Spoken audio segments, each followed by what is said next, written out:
Hey, good evening. It's 9 p.m.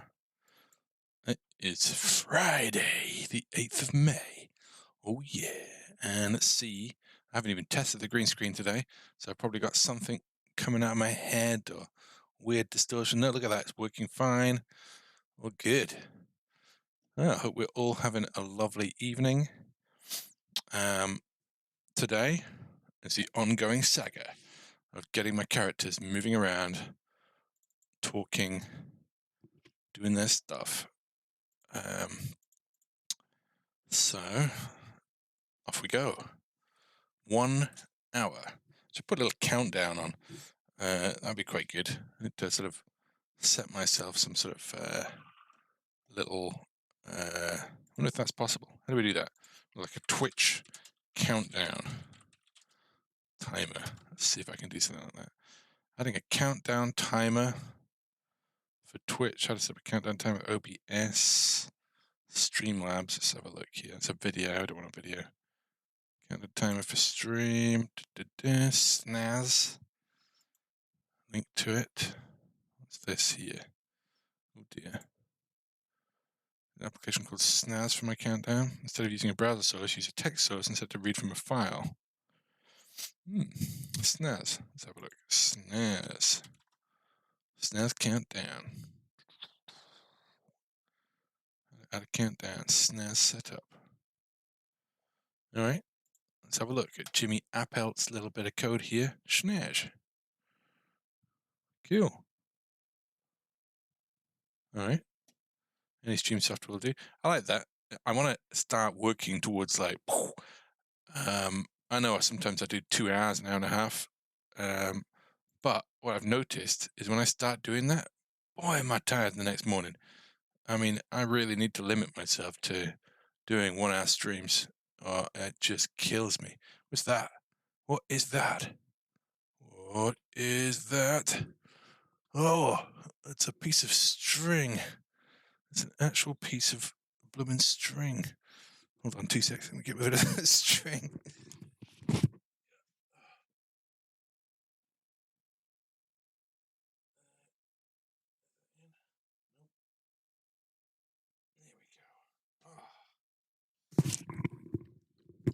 Got a little hook to hang that string on.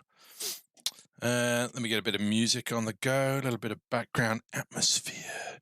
Let us set the mood. Setting that sci-fi mood. I was looking at RPG Maker today, and I thought, you know what?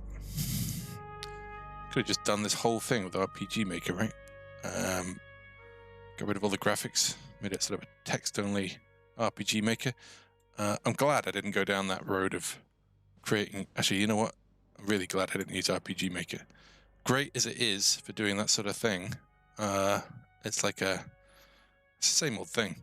I think I could compare it to if you were to try and use something like Propellerhead's Reason or some sort of synthesizer-based product where you're not just using loops, and then compare that to like Magic's Music Maker where you're just literally just using loops. Back in the day, that is, I haven't done any music making for donkeys. So RPG Maker is like that simplified thing where everyone's tunes, they might sound quite, all right, professional, well put together, but there's something very fabricated and pre-made and similar about everything anyone does with it. Whereas you use something like Reason or you make something purely from scratch, it really adds, it just feels nicer, more, unique. So, Snaz setup. Let's download this bad boy. Playing now and Twitch functionality is removed. March 2018. Oh. Has it died a death?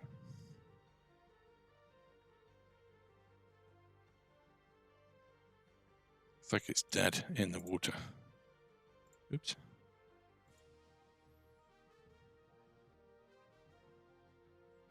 All right. Sort that then. Get rid of that. Oops. Right. Anyway, back to it then. Let's focus on what matters here. And that is creating my characters. So let's get down to business. So last time we were looking at scripts, and we were updating the character scripts.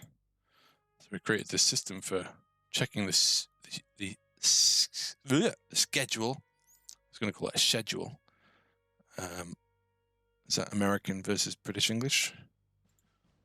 Character and event controller, where we loop through and look for what we're going to be doing. So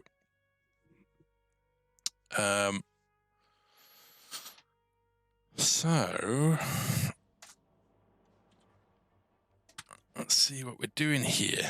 So we just basically got this little bit of code from our character control. Right, okay, so we'd created individual scripts in our character scripts for Graham, for example. So this was the characteristic of Graham. So we're going to try and get Graham to start obeying this schedule. Let me get my... turn this up a bit. It's kind of getting in the mood.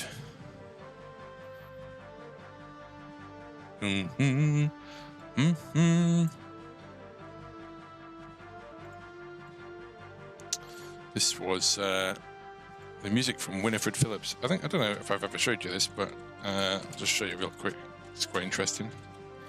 So Hull Breach was a game. There it is. A game that I worked on for donkeys with a load of really awesome guys, and it was the first sort of crowdsourced. In fact, it's probably the first crowdsourced game development, or maybe seemed like no one else was doing it, where we were trying to ask the public for their ideas, and we had so many awesome guys working on this. And I think one of the big issues was that we had a serious lack of coding ability. We had a couple of really good coders on the team, but there was just the scope of work that was required needed far more, like a huge amount of dedication to it. So the art, the tech, everything about it was just absolutely epic. And this music was by Winifred Phillips of Generation Productions. Works mainly for, I think, Sony, doing games. She did some pretty cool stuff. So that was a big chunk of my life working on this. So I put up this. It's kind of like homage to the project. And I put it on my work website because, well, it's really the only website that never really got lost. The Hull Breach website went a long time ago. Yeah, some amazing artwork. Really just cool stuff. Old and new designs. Designs evolved over time. And it was Half-Life 2 engine it was developed in. Anyway, right. So, anyway, let's tone down the music a bit. Come back to something a bit more chilled. Right. So, what do we want to do? First thing we want to do, we want to check to see whether our behavior falls into one of these chunks or not. So when we load our behavior for our character in our event controller, in our check schedule, let's have a look. Character, check schedule, load behavior. It's the first thing we do. So that's looking in the Graham script. I'm just going to close all the scripts I don't need here. Keeping it clear. Right. So we load behavior. Character check schedule. Check schedule. Load the script for character if not already loaded. Okay. So at this point, how often are we checking the schedule?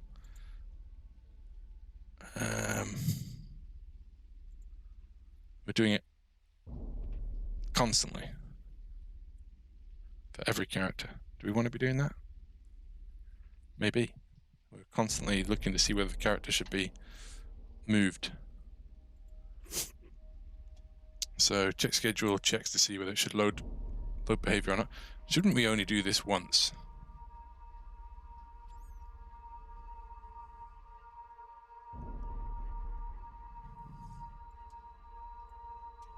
We should only do this once. I don't know if there was a problem with us doing that. I don't think so. Check that. Get current location, indented block. Oh yeah, just put pass. Okay, play. Okay, load behavior for no one. Interesting. Load behavior. Let's have a look. Graham.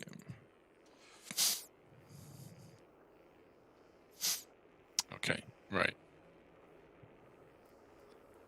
So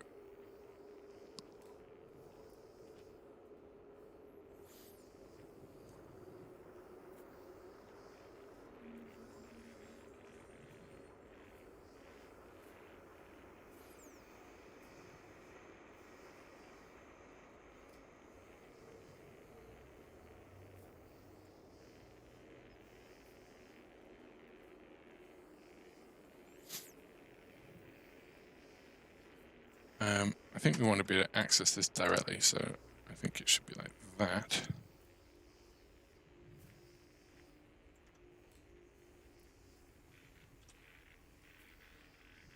And wait, so if I put that in the process, was that working before? Surely it wasn't.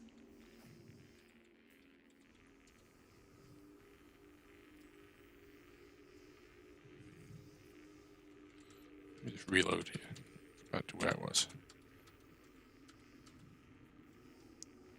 That's what I had. I'm going to spit out the name of every character, right? No, so that never worked. Fine.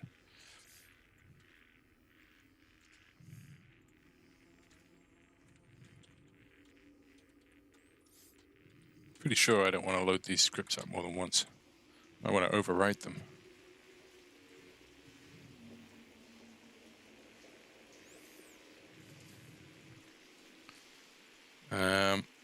Okay, so I don't want behavior being like some sort of private variable, to be a public variable that we can access. So behavior is actually the entire script for our character. So behavior will end up being this.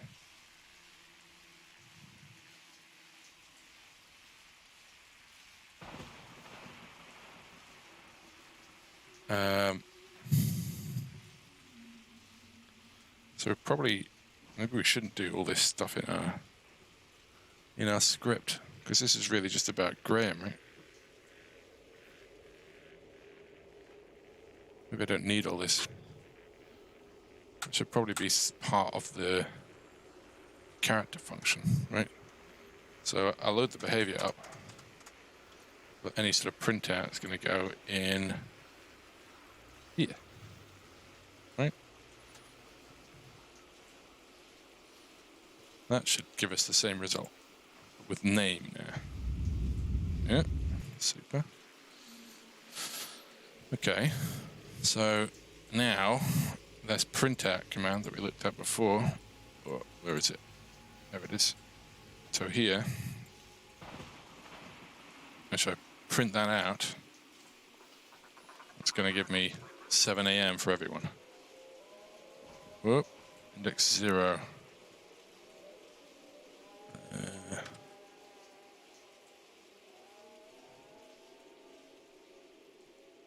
Okay, yeah.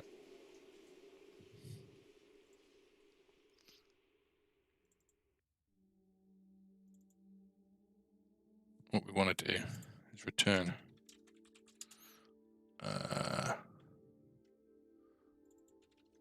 return behavior, right? We load the behavior. So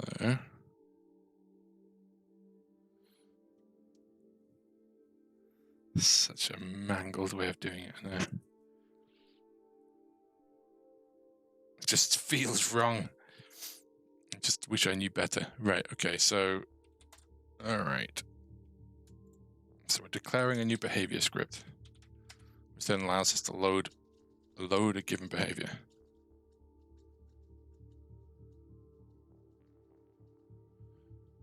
But then behavior.behavior, isn't it, right? So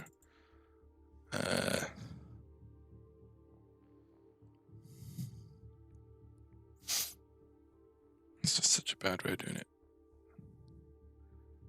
Let's call it schedule, right? So this is then becomes schedule. So then we have a behavior schedule, right? And maybe we don't need to return it, because now that kind of makes more sense, right? So we load the behavior, and then we say behavior is loaded, and then what we do, instead of doing that, we can print out behavior.schedule through start time, right? Pass on here. So our behavior for this character has a schedule, and it's no longer load behavior, it's load schedule.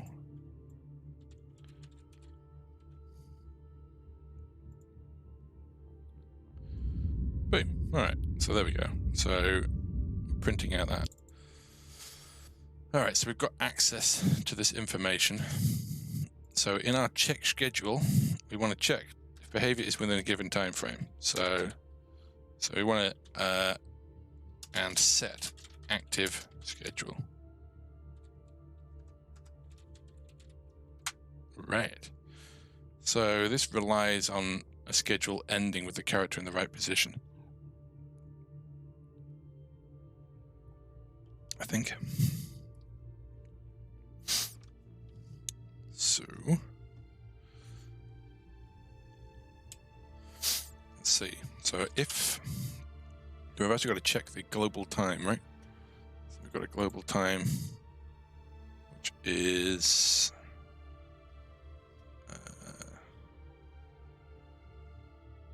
Earth time. Pretty sure that's it. Yep. Earth time actually has the word Earth time in it, which isn't great. Where am I updating that? I'm going to get rid of it here. So it's just a clear time schedule, right? And then do a quick search for Earth time. And here.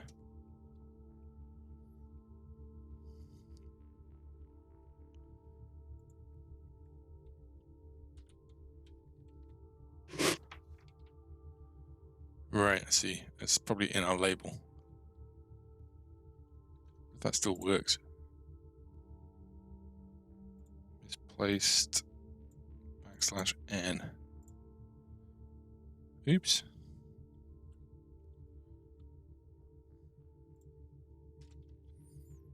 Try again. Yeah, so I haven't got the word Earth time anymore there.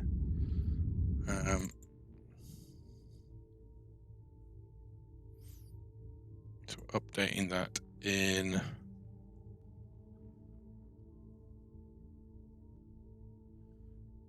user interface.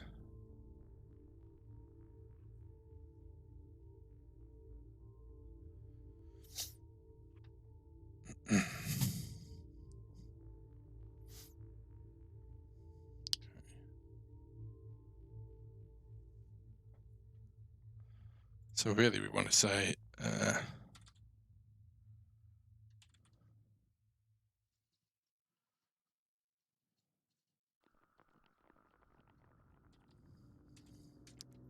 this. Right. We're just making sure that they were printing out the string. That's the only place, otherwise it's always clean. Super duper. Okay.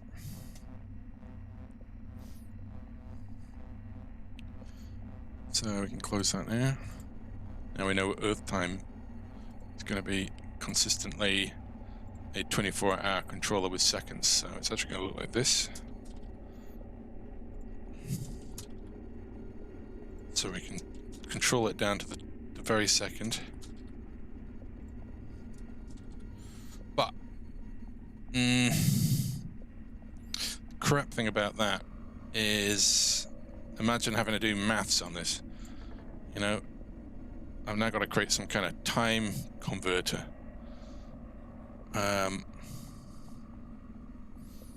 It's nice to see it like this, though. It's easier for us to design it like this. So probably going to need some kind of time conversion system. I should have set up a class for the timer. This is just so awful. Maybe I'll just do that now. There's always something that gets in the way. Welcome to this latest stream in which we're going to get our characters moving around. Actually, no, we're going to create another timer class. Okay, I'm not going to create a timer class, but I'll do it at some point. In the meantime, I'll create a real quick function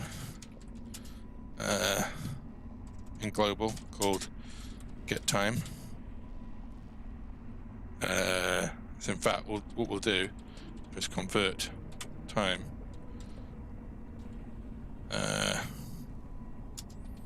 time string.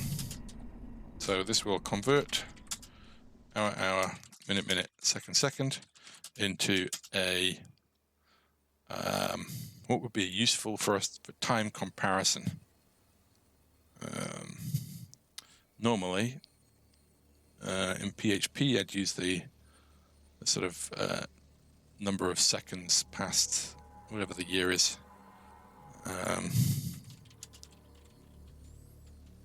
Let's see what else we've got.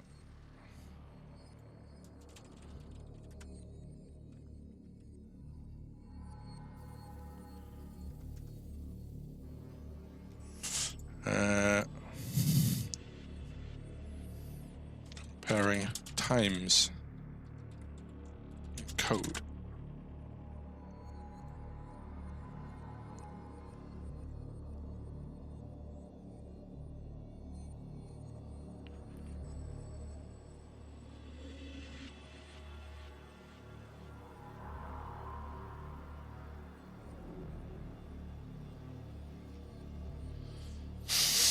Kind of want a date as well, so we can say that a time is tomorrow or yesterday. At the moment we don't have any sort of date, so we should probably have day on the day one. That'd be pretty cool, eh? Maybe we should do that. That would mean we have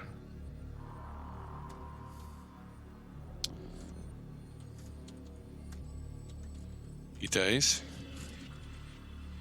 plus equals 1 here. Set up days.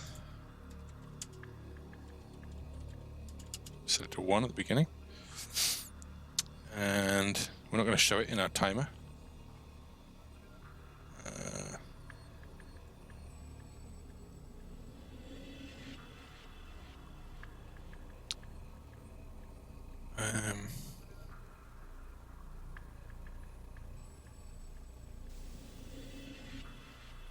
Yeah, okay. So what we can do, let's create a time past 0, right? And we can always use that. So we'll just do a get time, first of all. So our get time will convert a days plus into a time code. It's our own time code system. So that is going to be days. So we're going to return days plus hours plus minutes plus seconds. Right. So the very minute the time starts ticking, that's going to give us an actual time, right? When we want to compare a time, we want to convert time string time. We put days, comma, string time into it, right? So this will convert days plus time into time code. Now we can use that as a conversion system. So got to be a better word. We'll just call it time, right? I don't know if that's a protected or used. Let's just check the old time. No, that's good. It's going to break Godot at some point when someone introduces some sort of time functions other than the timer. Cool. So time, we want to break down a string. So we're going to set time var total time equals. Oh wait, so what we should probably do, right? We need to do this should be in seconds, right? Enter a time code in seconds, and that's the way to do it. This just doesn't make any sense, right? It's bullshit. E days, so that E days will be 1 times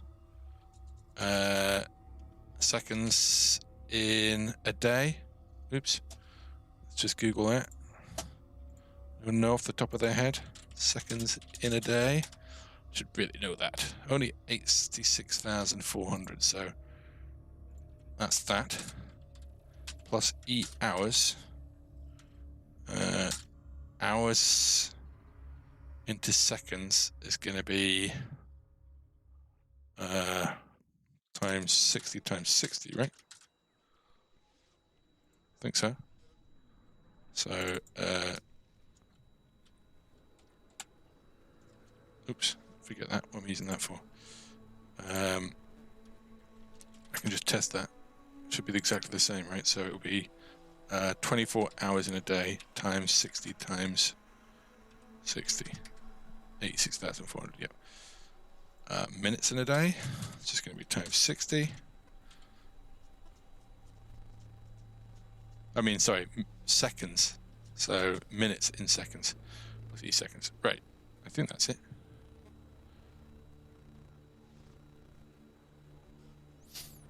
So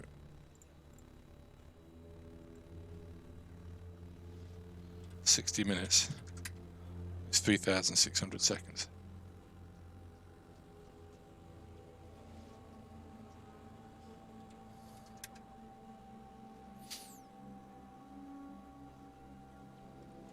Yeah, I think that's right. I feel like I should have a 24 there somewhere. I just basically, it would have been E days times 60 times 60 times 24, right? All right, I think that should work. Okay, so now we've got to convert, so total time. We're going to set total time, so similar sort of thing. So we're going to get days. So total time plus equals days times 86,400, right? So we're adding, using assignment with operation on a variable that's never assigned. Oh yeah.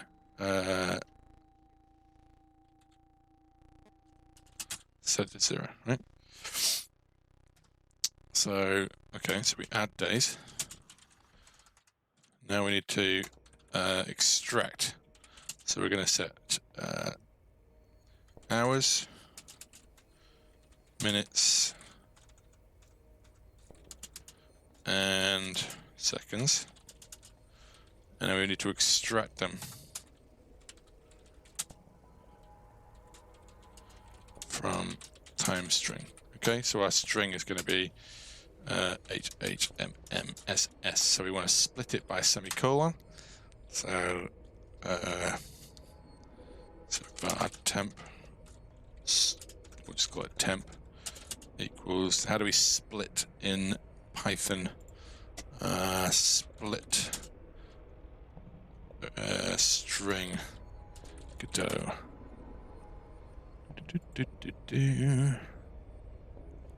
Text.split. Can access characters and strings you would with a normal array. Oh, look at that. That's pretty cool. So it should always be the same, right? Because we've got, you know, a consistent system. So actually, we don't need to do that, right? We can just say hours equals string time. You know what we need to make sure? It's like if string time, how do we check the length? Is it length? Less than 1, 2, 3, 1, 2, 3, 4, 5, 6, 7, 8. Is less than 8. Print. There's a way of flagging an error in Godot, right? Godot error code. Error handling. Acknowledge an exception. Godot trigger error. Throw an error exception. Push error. Push error, test error. Okay, super, let's do that. So, if it's wrong, we're going to push error, invalid time, string, and then string time.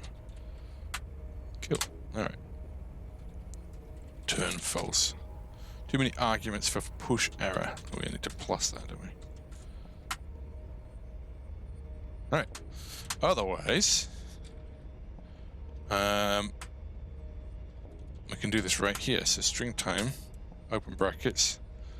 No, we can't, can we?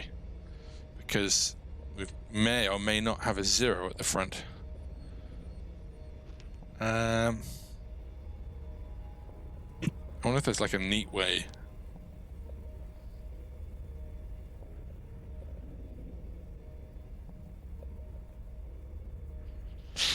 I'm probably just gonna have to do this. It's messy as hell. Okay, so var hours, and all these are strings, right? We're messing with strings here, I think, at the moment.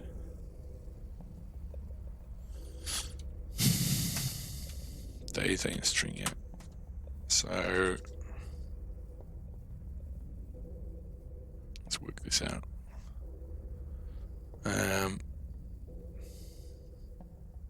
So we've literally got to do it like this. If the first character of the hour is 0. So I really need a split. It'd be much nicer. Godot string split. Split. So the same one. Yeah. Text split.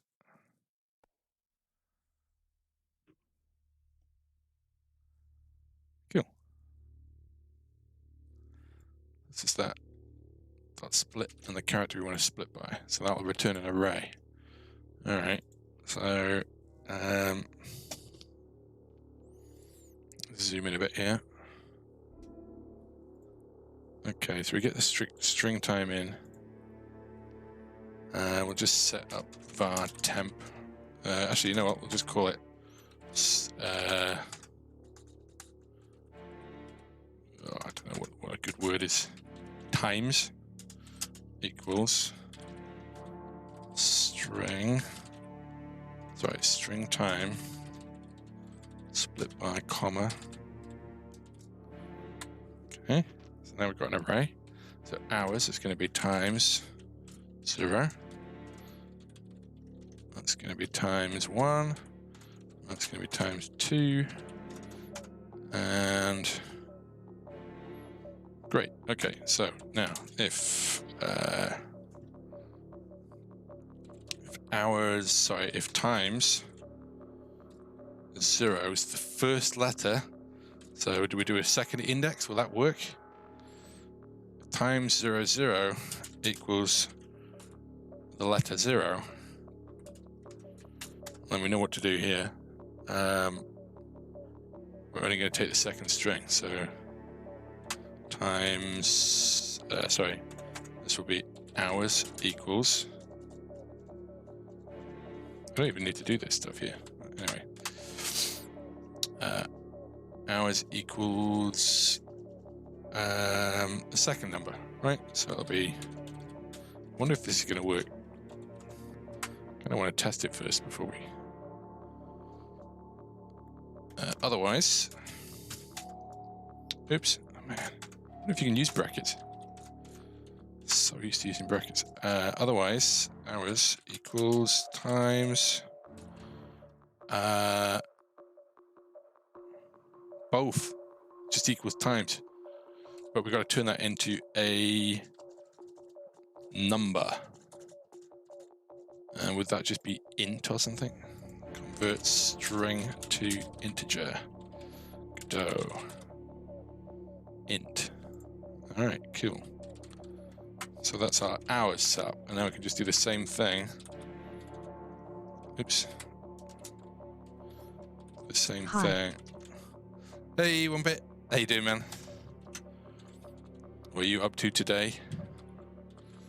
Have you haven't done a sneaky live stream without me, have you? I'm gonna have to check your Twitch stream.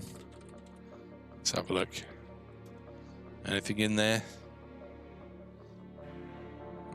Oh, flying. No videos. Ah, you're gearing up to it. Takes a little bit of what's the word? I don't know. It takes a lot of energy to build up to doing this sort of thing. It's not exactly the easiest thing, and I'm not exactly the most outgoing person in the world. I try and put on that persona. I try, but it's a bit weird just talking to yourself for hours on end, and then talking to people you never met before, suddenly. So what's happening with yourself, one bit? What's your Friday night going to be like?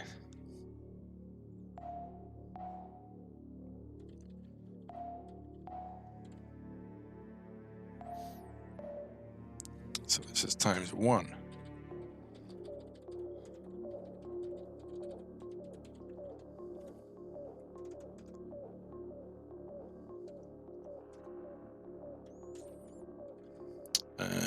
This isn't hours anymore, that's minutes. And that's going to be, so hours is going to be times by 60 by 60.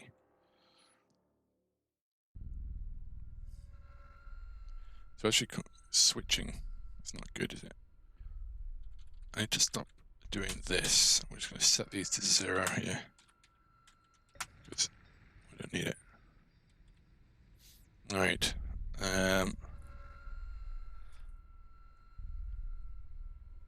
So our minutes is going to be times 60. And finally, our seconds. It's going to be 2, 2, 2. No 60s needed. Seconds, seconds. So our total time is days. Oops. Days plus hours plus minutes plus seconds. Now you can have a timer that starts when you start the game. Godot's got its own timer, I believe, and you can actually check how many seconds past the start of the game the players used. But I guess I'm looking for something more like a utility here. Let's see if it actually works.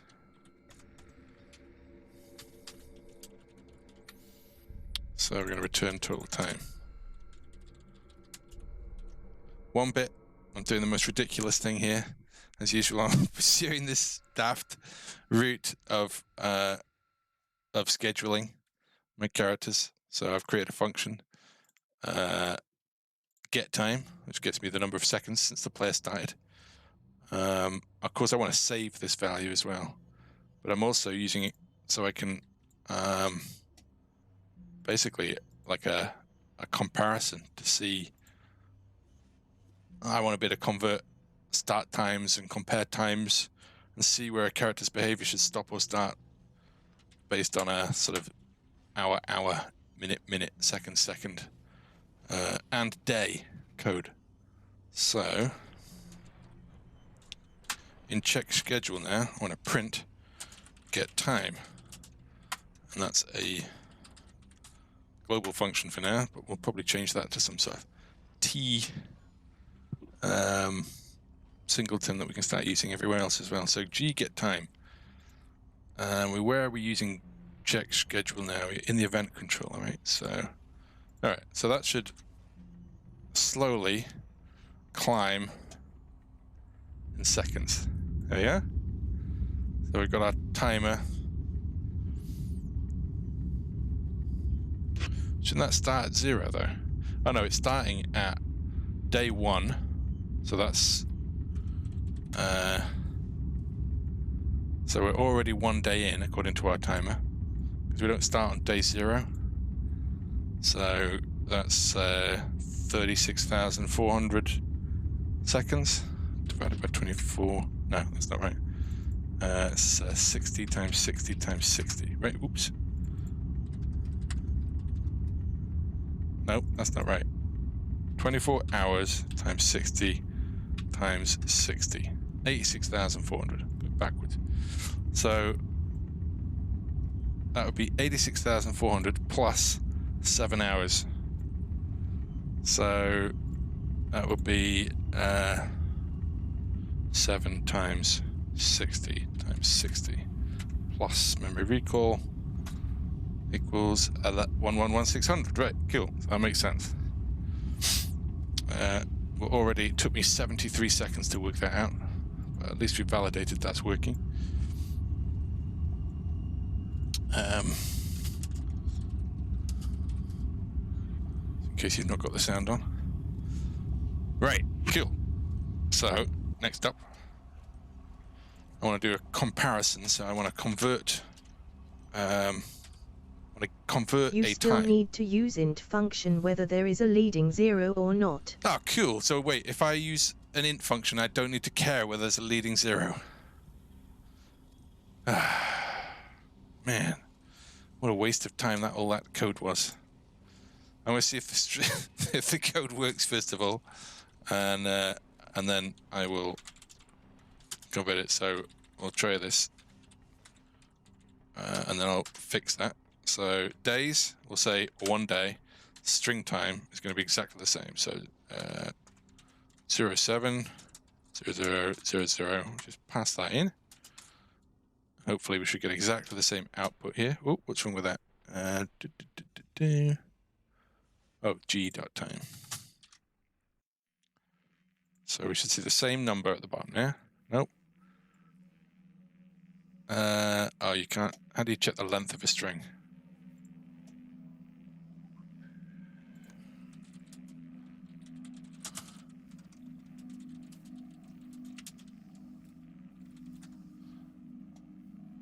Godot, when are you going to do your streaming, mate? Tell me.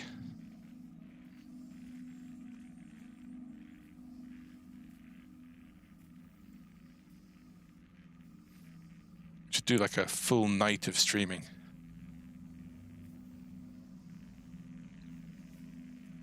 If you start tonight, I'll stay up as long as I can. Join you.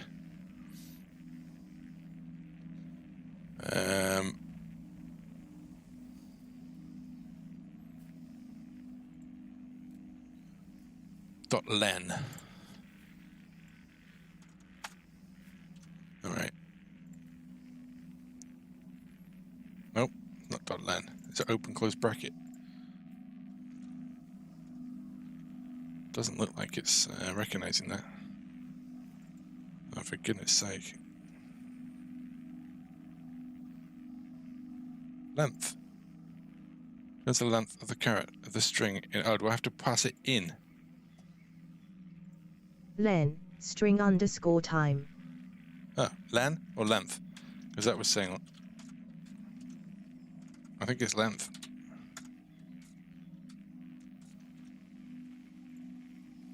Nope, okay, nope. Right, len. Oh, jeez. Oh, no. Oh, yeah. Yay, thanks, man. Right, int and string operators, yeah. So, where's my strings here? String time hours.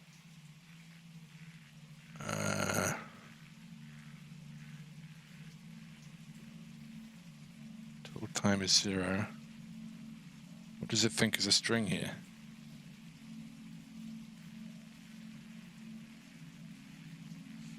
Oh, of course. I'm not passing in the int. So actually, okay, I might as well just redo this. So I don't need to do any of this stuff here. I just need to say hours equals times 0, 1 with an int. Happy days. And so, in fact, I don't even need to do that. I just need to do that, right? Get rid of all that. Int times 0. Boom. Thank you, man. Awesome. Here we go. Hey, cool.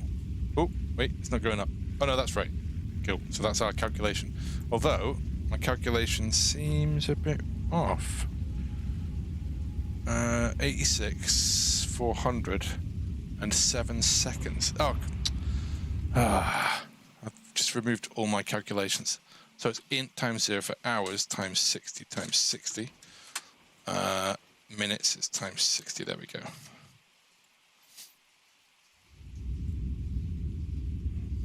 Cool. That's correct. Sweet. So now we can do time comparisons based on our start times, and we can check to see what behavior we should be in our schedule. So what I'm doing, dare I show you me, is I'm creating schedules based on time codes. So he's going to get up and do stuff in his room, then he's going to walk to work, and then he's going to work, and then he's going to go back to his quarters, and then he's going to go to sleep. I'm just seeing if I can get that working first, and then I'm going to kind of evolve it from there. So now I can check to see what time it is now and compare that to his schedule. So we can access the behavior.schedule start time. So we want to loop through our behavior and compare. So we need to loop through all schedules for character. So for schedule, was it in as? I can't remember. As for schedule as behavior schedule. I can never remember. In. Thanks. So, it's the voice gets me every time. For schedule and behavior schedule, right? And now I'm going to do a comparison. So we're going to set our character needs a current schedule. So we're going to say var current schedule equals, and then it's going to be like an index. I shall call it IDX, just so I know. All right, so what's going to be our if here? It's going to be if the current time is, so we're basically checking to see if our behavior schedule time falls between one and the next schedule. So, okay. So I actually want to do something like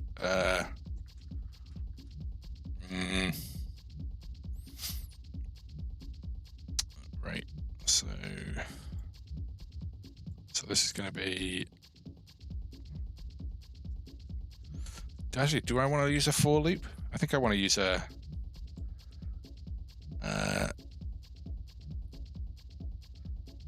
I'm going to loop through the object. I'm going to loop through the array and keep an index. So, man, I just do not know how to do that in Godot. Godot for loop.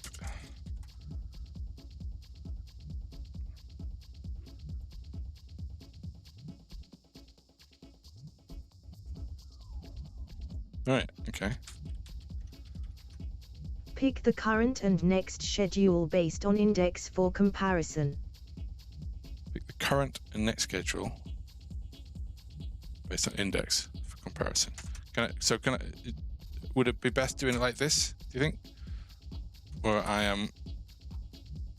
have I, so I can use schedule as I, right? So array size would be behavior schedule. Yeah, now I'm stepping through my loop and I've got a reference to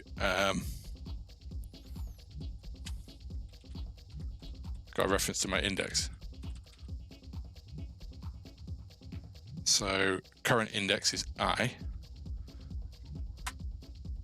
Pick the current and next schedule based on index for comparison. Yeah, let me just write this down. So I've got the first one. I look at the first one. First one might be 700. I look at the current time. Current time's, I don't know, 0730. So I want to check to see if the current time is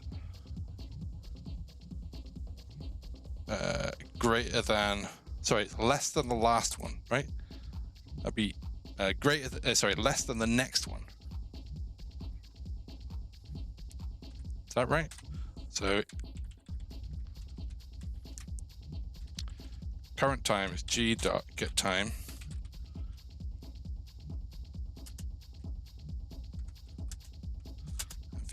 If the current time is less than the next one on an index, and I've got to turn that into a time. So it's time g.days, comma. Does that look complicated enough? There's probably going to be more, right?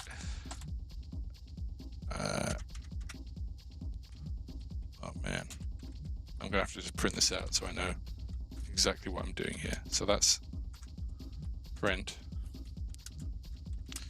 It's got to visualize the code here.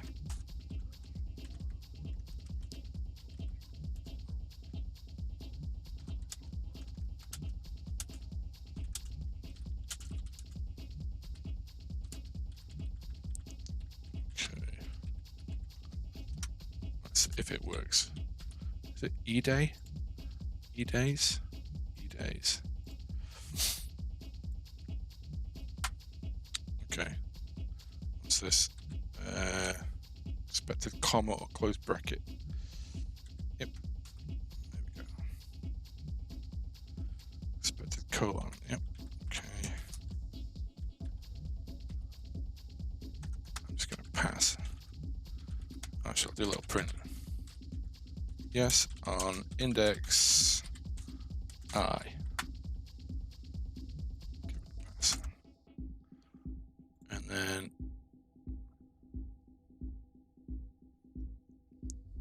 index G is a constant expression. Oh, right.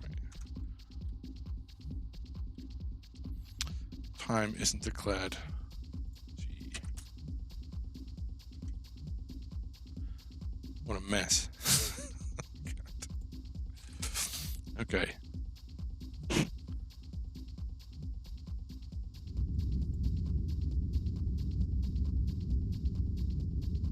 I'm getting a yes on all of them, which means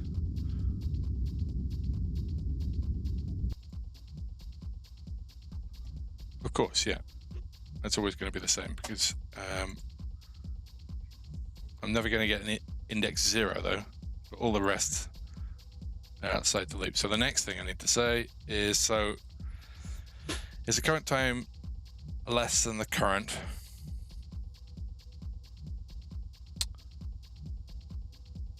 So that means I'm starting on 0, and there's no point moving on to the next one yet.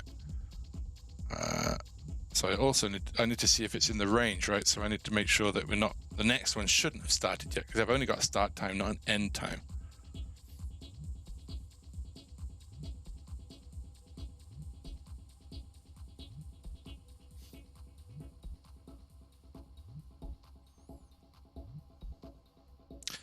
Pick the current and next schedule.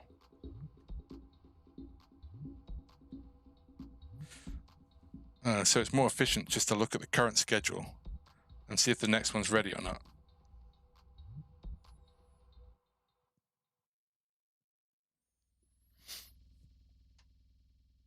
The only thing about that is, what if... no, that should work.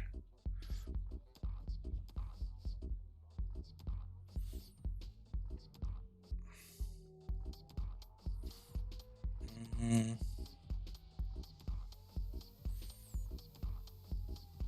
second while my brain melts. So if it's 7:30, it should be this one, because it's less than the start time.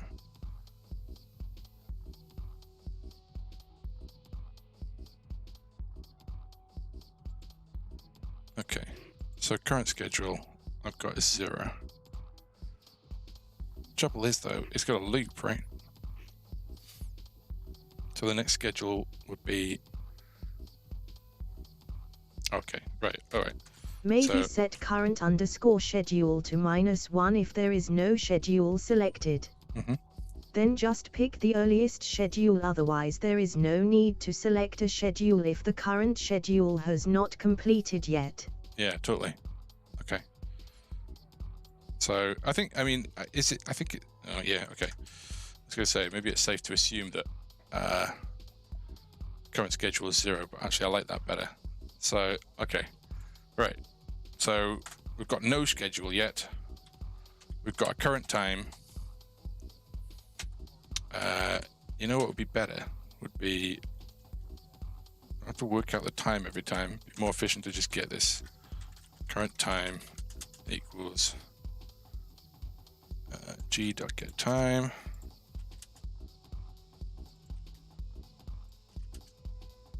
Okay.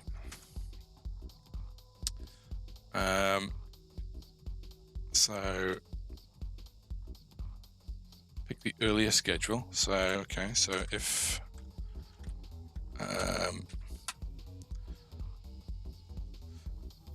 right, I don't even need to go into the loop, right? So if behavior schedule, if current schedule index equals -1, isn't that just the same thing though? Am I not just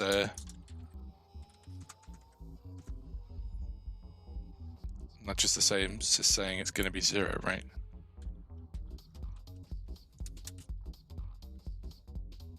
Well, I suppose I'm loading it here, right? So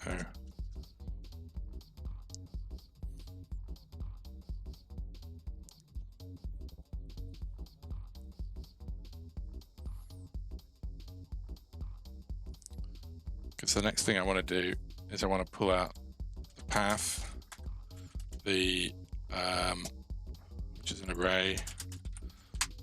I want to pull the movement type and the loop movement.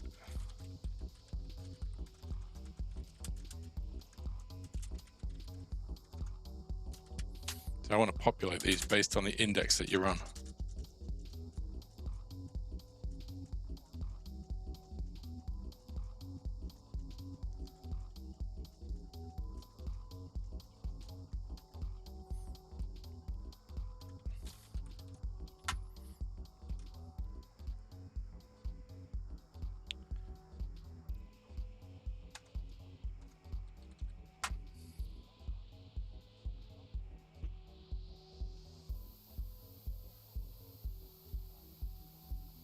You just now need to check the schedule based on the index to see whether it has finished.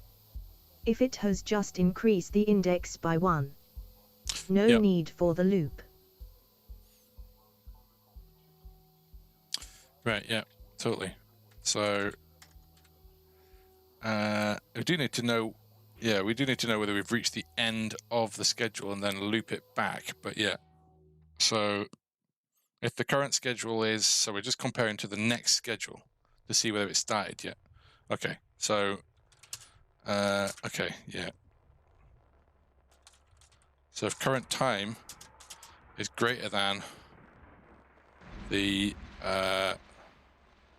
so we should actually just store our start time here as well, right?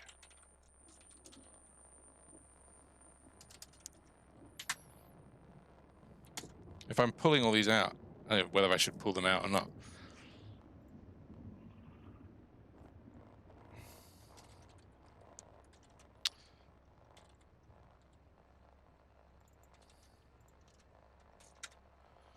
So if the current time is greater than our current index start time, sorry, it's +1.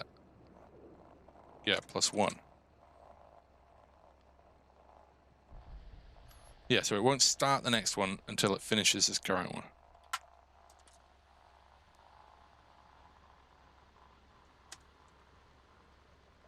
I'm still getting an error there. Suspended colon, end of line. One bracket. Too many brackets. Right, okay. So now I want some sort of load schedule, right?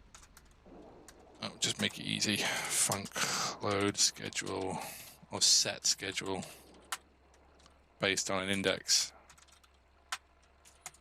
And we're just going to set these.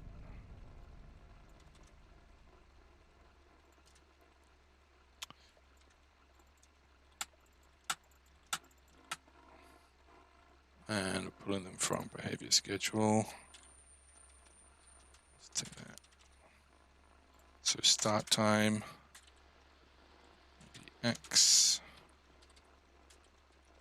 path, movement type, and looped movement. So then I can set the schedule here based on,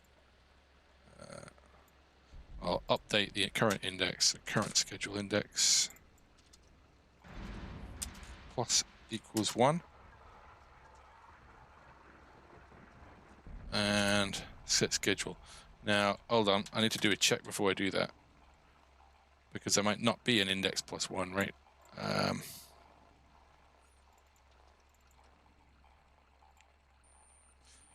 So, where's the size again? So,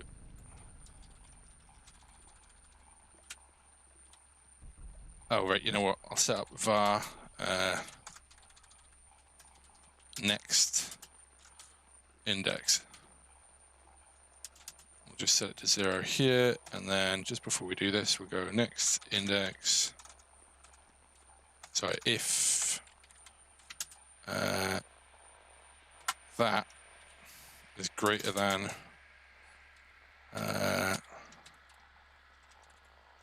schedule +1, next index equals 0, right? Otherwise, oops, I gotta stop doing that, man. Otherwise, next index equals that, right? And I can just set that to next index. I think that's right. Get rid of all this now. Get rid of that. I've got an error there. Oh yeah. Right. Let me just look at that again. I can't. Okay, so current time is current time. I've got a tab there for some reason. Next index is 0. Current. The current schedule index, brackets. Current schedule index equals -1. Set it to 0. If our size at the moment is 5, is greater than 5, then we want to compare to the next day, essentially.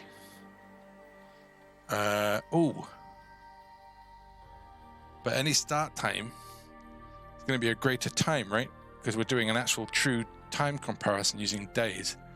So our next index needs to be looking at, would it matter?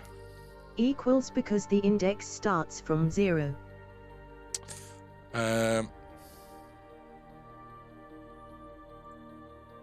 Yeah, alright, totally. Like that.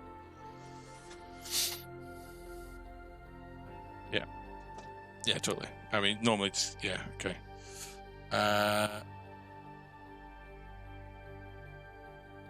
So if I look at these time codes here, let's say I'm looking at the end of the day, 1900, and then I get to 2000, right? Then this start time is going to be different. So what I'm saying is I need to add the day on to these start times as well, right? Ooh, I think. No, maybe not.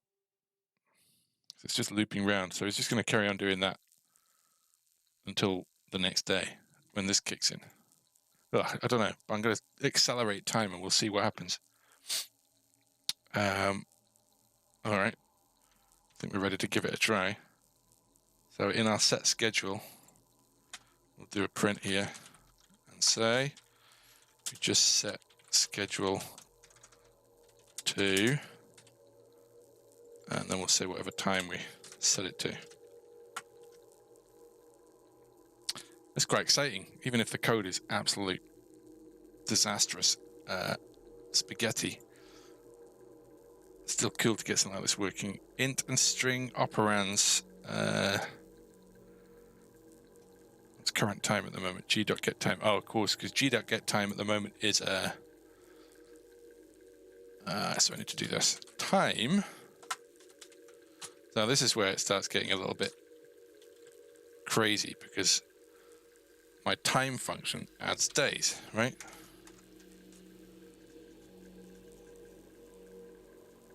And current time adds days as well. So I'm comparing the current time plus days. Yeah, so that should work. So g.eDays,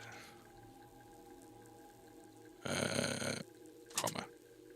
So we're passing in the days plus the days plus the current start time to calculate a future time. So that they should both incorporate days. Yeah, okay, what have we got? Oh, I can't kill it. It's like crashed so hard. It's totally died. Oh my god. There we go. Let's try and kill it. Wow, it's gone. It's running, but it's gone. Okay. What's that debugger say?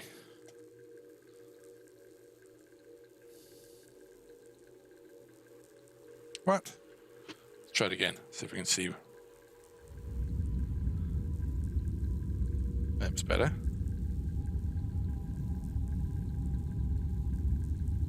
Oh, I got path wrong. Paths. Cool.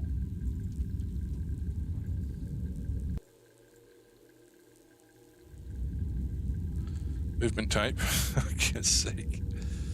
Movement.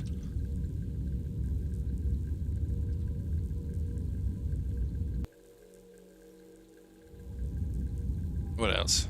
Index 5. Okay, so we haven't got an index 5. 0, 1, 2, 3, 4. So, I'm not looping right here. Which comparison was that? Was that kicking in? I'll just move it. Start time, set schedule. So set schedule's kicked in. So it's done this, but presumably, yeah. So current schedule. Okay, right. So I've incremented current schedule index. I can't do that. Is there like a like some sort of rotational, rather than having to do an if current schedule start?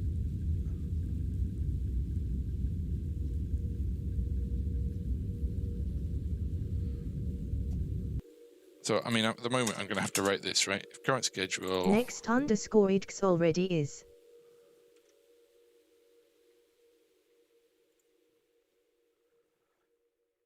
That's true. Oh, yeah. Like that. Nice. Damn, your mind is so efficient. I got to get like that. That's so good. Right, okay, cool.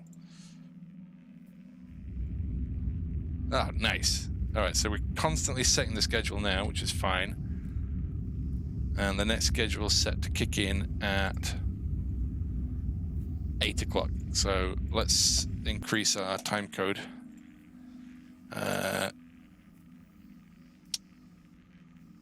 To 0.01. Boom. It's got to wait a whole minute. I could have done it a bit faster, I suppose. Can I adjust that still?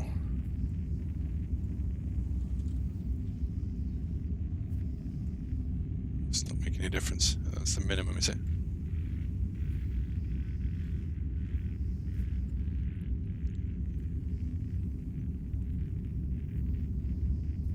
Oh, I'm getting curtain coming in on my screen here.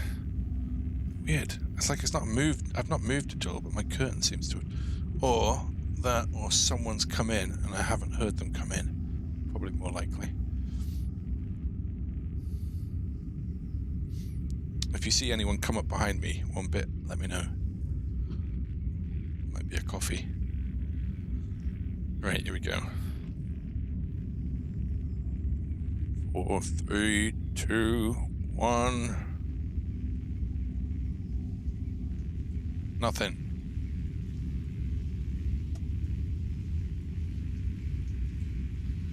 Nope. Okay. Well, I'm definitely going to update my time right now to a time that's a little bit more sensible.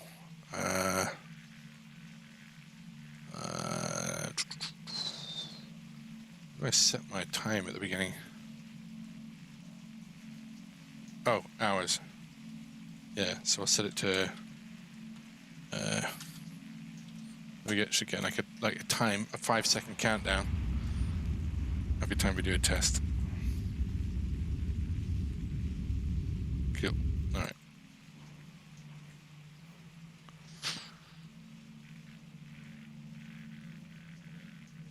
So we're constantly setting the schedule at the moment.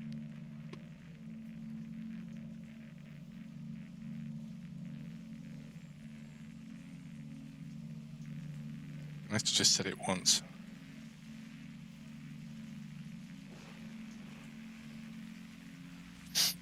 So we only really want to set the schedule if the index is changed, right?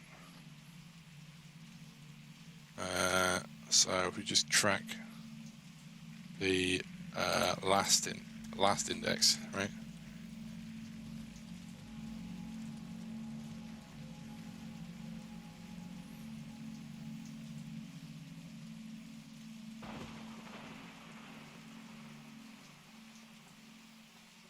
And then if current schedule index, they're going to work. I just want to see if it's changed or not. You know what? Actually, that's not going to work because if we loop, that's not going to work. So I'll just set schedule changed to false, and then schedule changed. Then we reset the schedule. The check for updating next _index is reversed. Check for updating next index is reversed. Oh, hang on, I'll just do this real quick. Changed equals false. And then we'll just do that here. Right, okay, so that's that done. So it should only run once, first of all. Oh.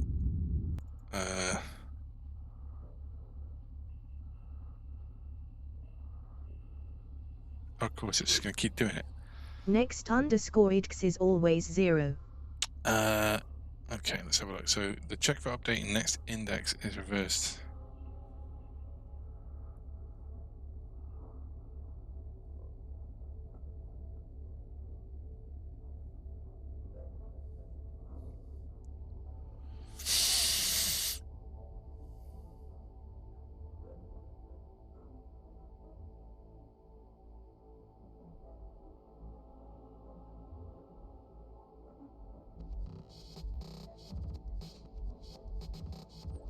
Oh.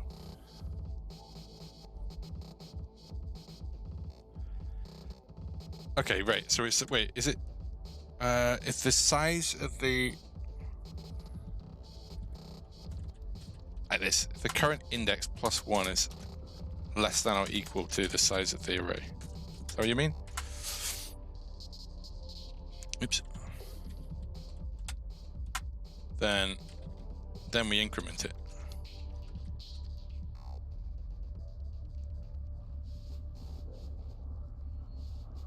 Otherwise, we reset it. Have I just done the same thing backwards?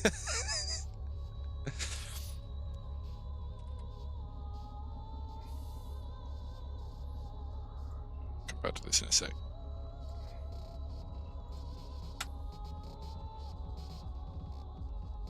No, the code is the same, just correct the if statement. Oh, greater than. Is that what you mean? Current schedule index plus 1 is greater than the size. Then, oh, God's sake.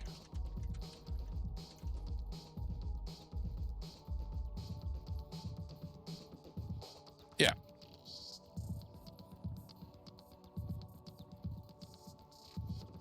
Yes. Cool. Now, I only want this to run once, so...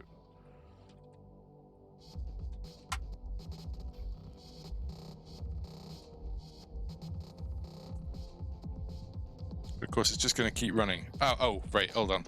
So...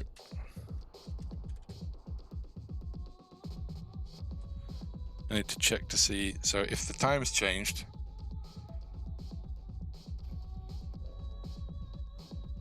I just don't want to keep loading the schedule, setting the schedule over and over. So current index, man, honestly, my brain is just mush today.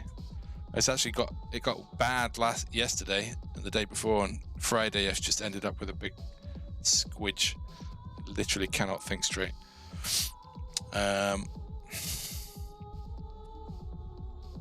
Such a basic problem.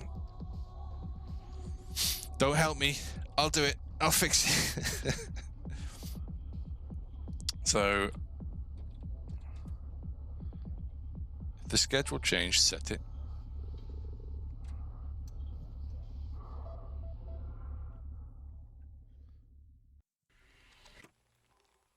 I want to keep checking for it.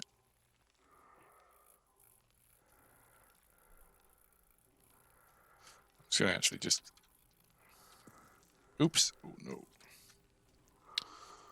I'm going to come back to this. Just see if this works first of all. So we want to set the schedule.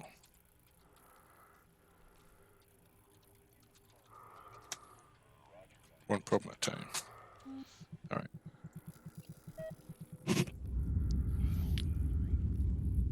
Right, of course. All right. All right. Sweet. So now he's off to work. obviously got to work really quick. That's great. So we managed to go from him waking up, spending an hour in his apartment, walking to work, and starting to work. Obviously, we haven't got loads of areas yet. I should maybe... So, well, okay, so now I've got to do the pathfinding or movement. I haven't got any pathfinding yet. Okay. Cool. Sweet. I don't need any of this stuff. Obviously, it was just because the index was wrong.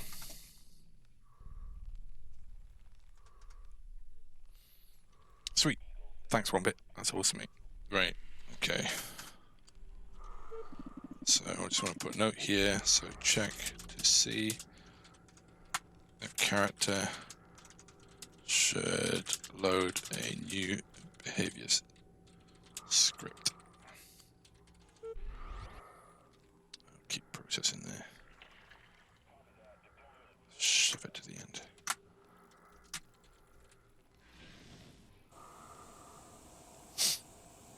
Cool. All right.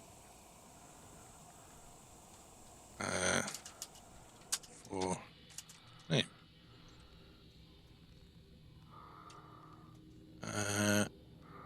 Cool. And we're printing out that time there. Delete that.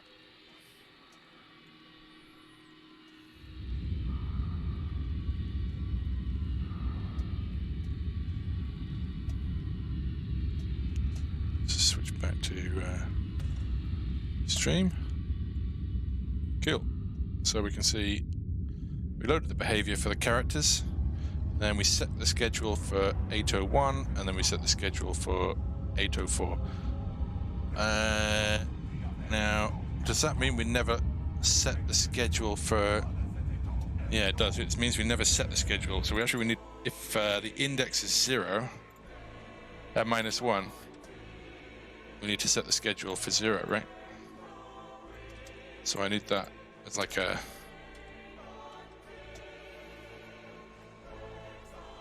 So now we should get... Yeah, there we go.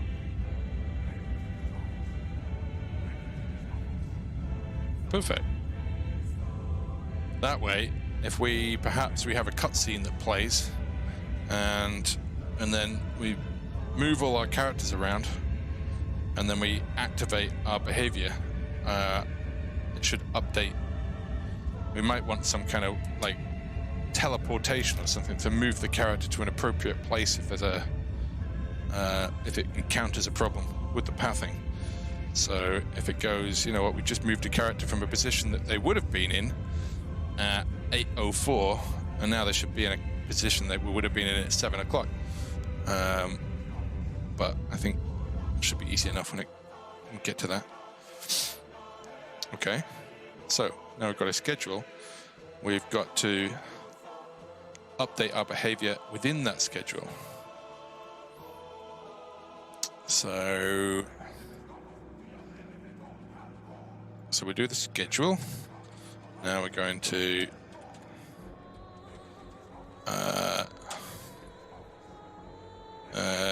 update behavior.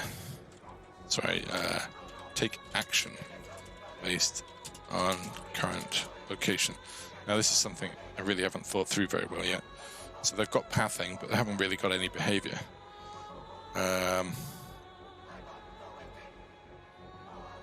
And also, how long will they take to move from one location to the next? We need some sort of speed for our character, I suppose. So, yeah, let's set some kind of action speed.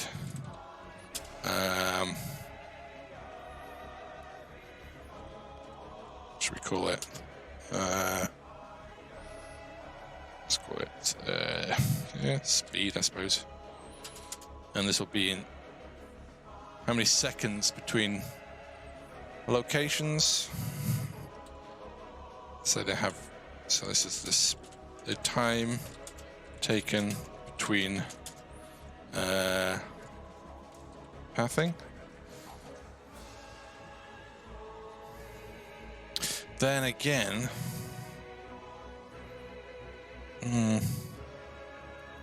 Makes sense for a sequential path.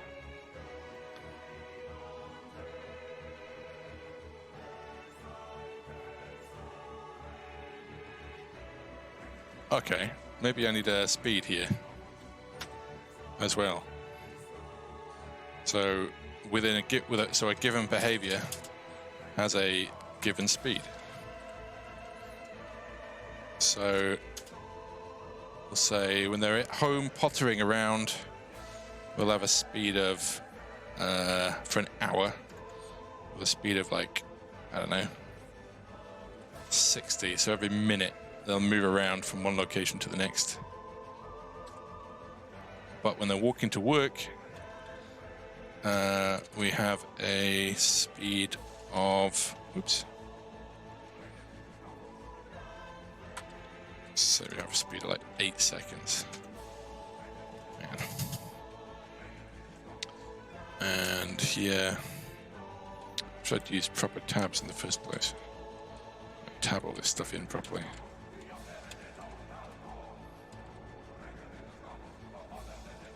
That is Winifred Phillips singing there. She is singing Breach the Hole and pitching her voice down and looping it, layering her voice. That's her speciality.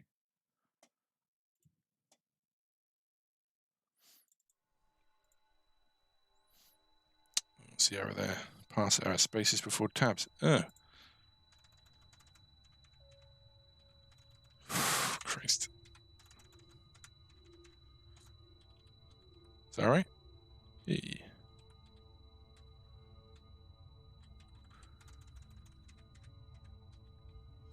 Oh, jeez. All right.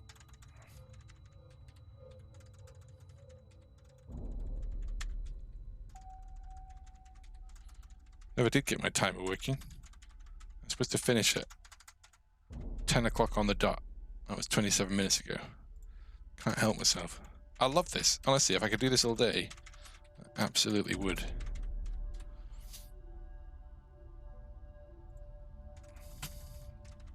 One hour a day is just, or 2 hours a day, just not enough for me.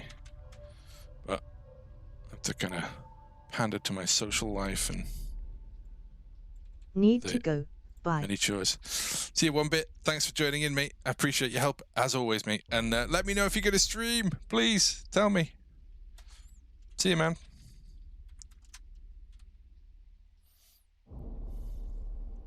You go code, aren't you?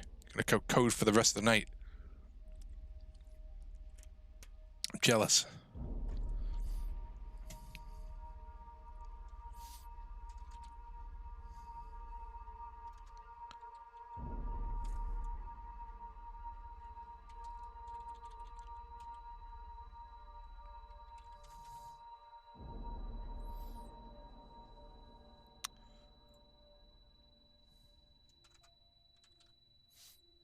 All right. Ow. I got cramp in my toes. Oh. I'm standing up here. Nothing better than being able to stand at a standing desk. Oh, sore. Whew. I was watching a Twitch channel called Granny the other day. Just came up on the front screen. Oh my god. I don't know if you've seen it, but that is hilarious. It's like basically a guy in drag with a white wig on playing computer games. Just chatting absolute rubbish, and it's brilliant. So well done. Now, could we transfer that to the coding world? Call it Grandad. I'll just put on a big beard and I'll just be like, coding away here. It's probably quite apt, considering my coding skills. All right. So that's us with a speed now. So if we update our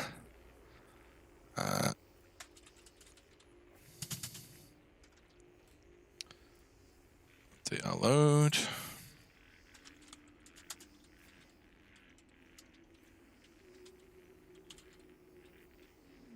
Let's move our set schedule. I want it up here.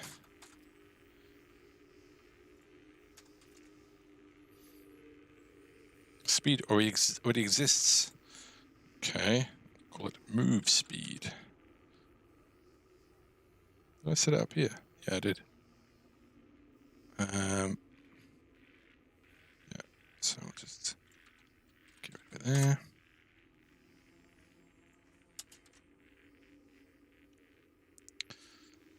Okay. Right, let's make sure that's updating.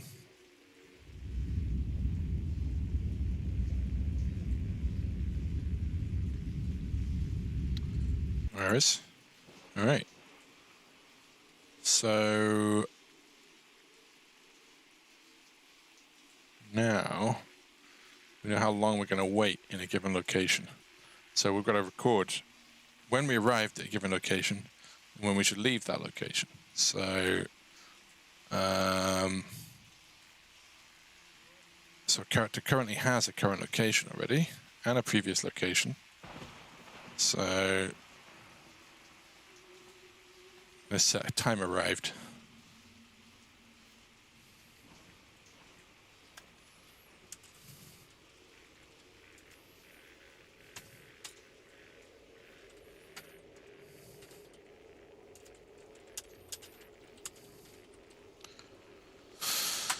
Okay, maybe we should have a counter time at the current location, and when we're greater than the current speed, then we need to make him move.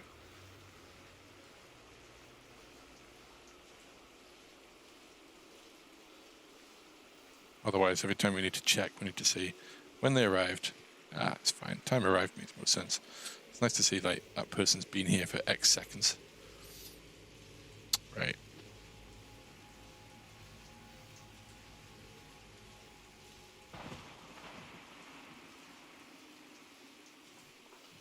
Okay. Let's slow down the game a little bit. We'll put it to 59 minutes and 50 seconds. Time period's back to 1 second. Normal time. Play. Should be right at the end. So we're going to get 2 loops here. 7 is him moving around. And then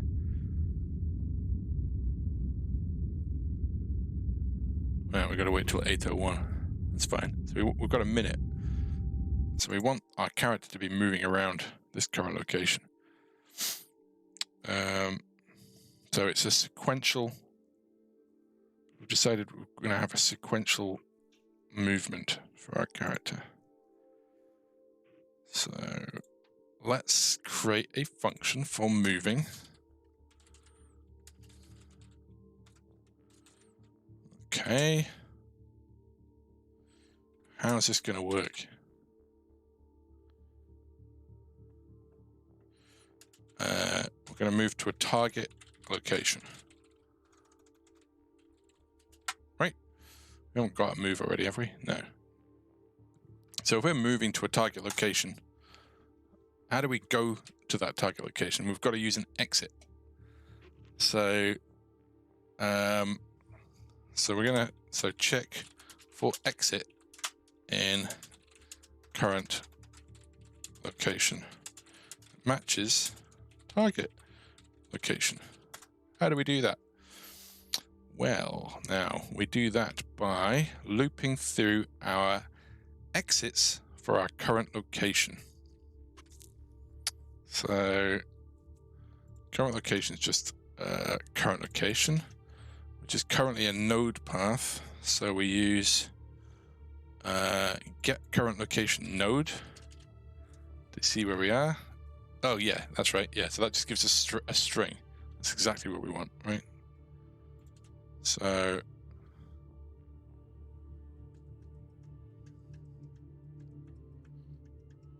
no, we don't want that though. We want the object because we're going to check for exits within that object. So let's just see how our game script does it at the moment.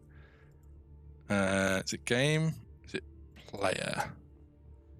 Use exit. No, it's our GUI. So it is game, I think. Update GUI display exits. Right, so this is doing the same thing. So we're stepping through our exits for our current location. So here we go. For exit in location node, get children.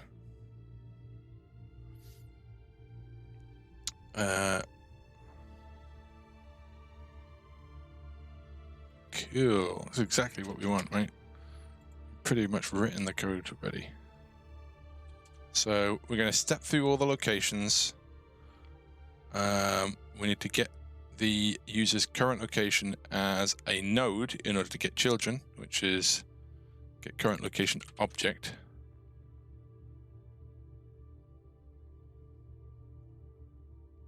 I really got that bad because get current location node is wrong. That should just be like text. But anyway, all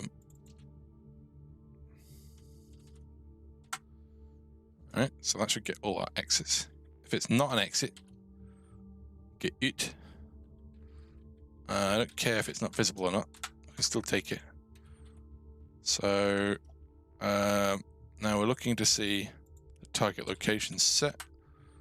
So I want to use push arrow rather than these prints.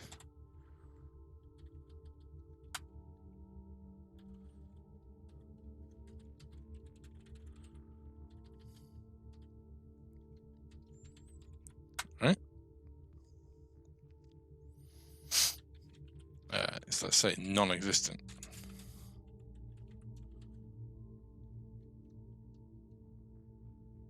Cool. All right.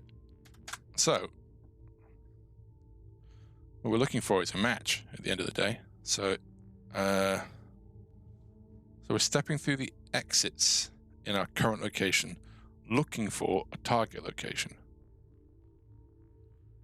So actually, that's right.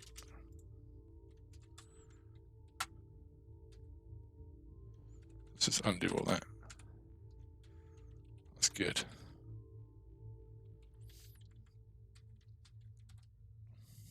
So it's basically saying, hold on, I found an exit here with no blooming target.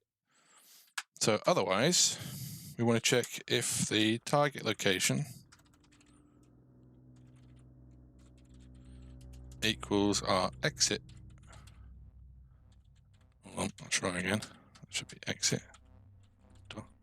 Yeah.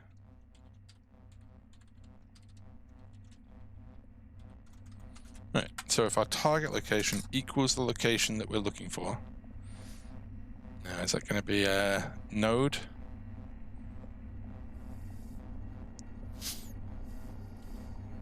So this is going to be a string. That's in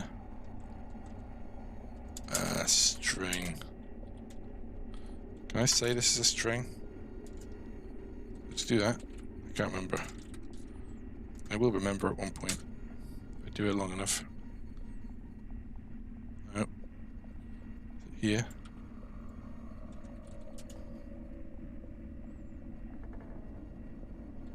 So like that.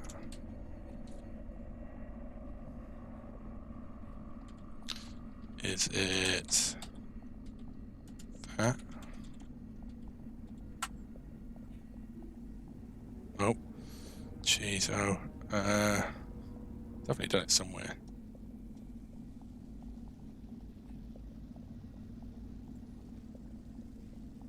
There. Oh, colon. Cool. Name of target location. And then attempt to move player there. Right, so what we're looking for is the exit. Exits have a target location, and the target location is an actual node path. So we've got to convert that into a string. So we need to use extract node.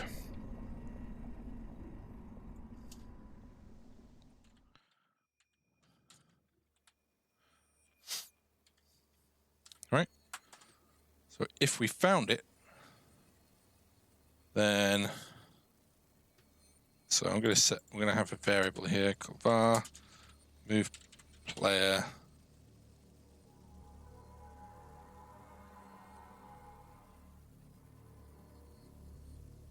actually we'll call it target exit. Right,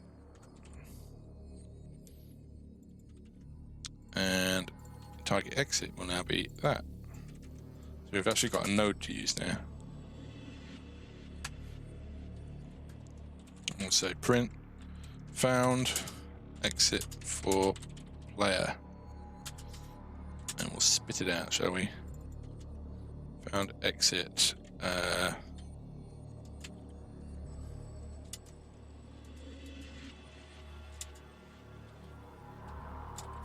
Right.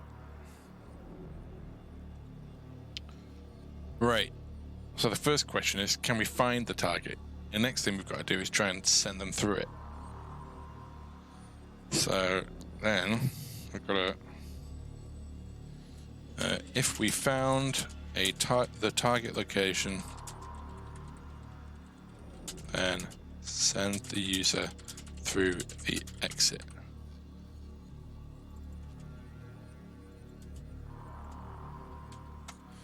This way, potentially, we can now get we can now have some sort of fuzzy movement. So we could have the character try and move to a given location. Go, shall I try this exit? I'll try this exit. We can have some sort of random element to it. Of course, we don't want them to move. We want them to wait for a bit before they move. But anyway, we also need to remember to update the GUI. Once they've moved, and we'll not see anything. So for now, let's just try this in our event controller. Update the current click action. So yeah, so we're going to move. And who's going to move? We've got an AI here, right? So oh, it's whoever the character is, right? They're all going to try and move at the moment. Eventually we'll make this dynamic based on the character's current behavior.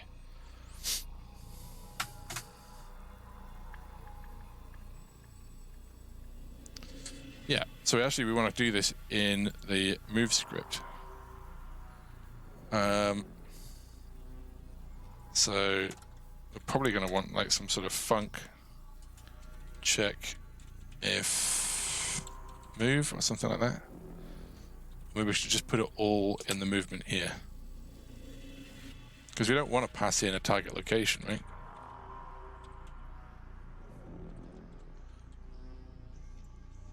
I'm going to set this up as well. Success equals false. And then we're going to return success. Man, I'm enjoying this. Right. Hold on a sec. Oh, Heartbeats is his latest pixel art tutorial. Sweet. I'm waiting. I was going to actually just go through the entire tutorial. I've just been waiting for it. I couldn't bear waiting so long between episodes. A whole day. But I just really want to blast through it in like a few days, rather than like do it, wait a day, do it. But great one. Get on the Facebook chat. What's this? Get on the Facebook chat. Hold on a second, folks. What's going on here?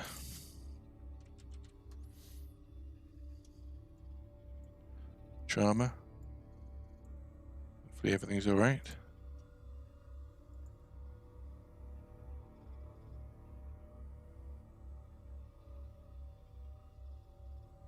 Oh man.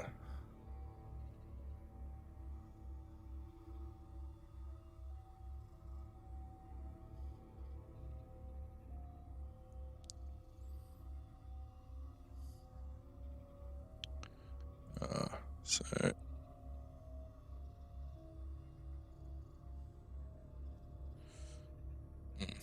damn.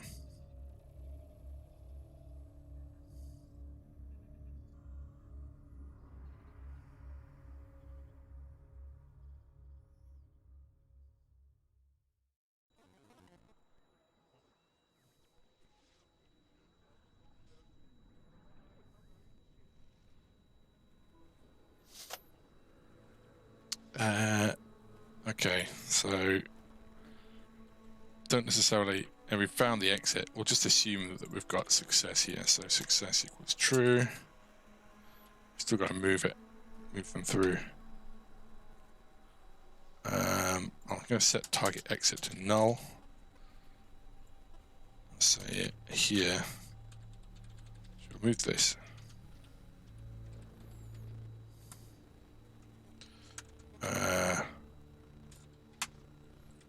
If success, not sorry, if target exit not equal to null, and we're going to do it.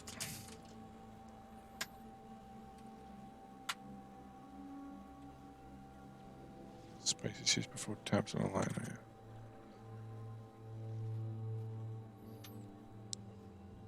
I wonder if Godot's got any sort of like highlighter for when you want to add in like to-dos.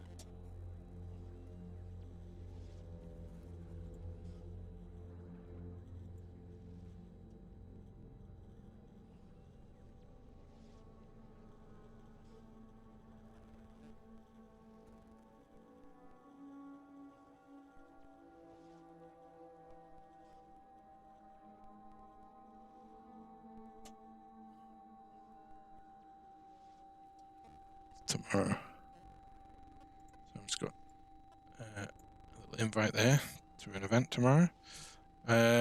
So yeah, I'm going to see if there's a Godot to do.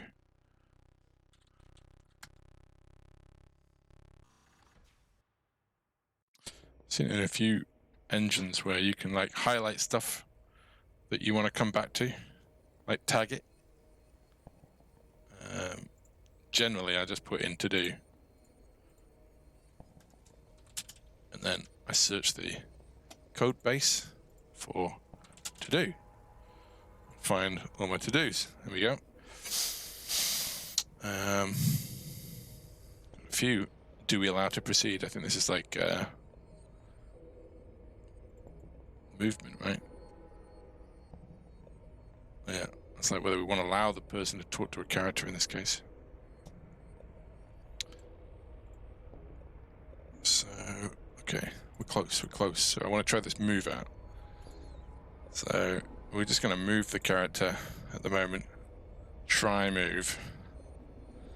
Okay. I'm going to try and move them to study. Can we do that? So based on our current area, can we move the AI into the study?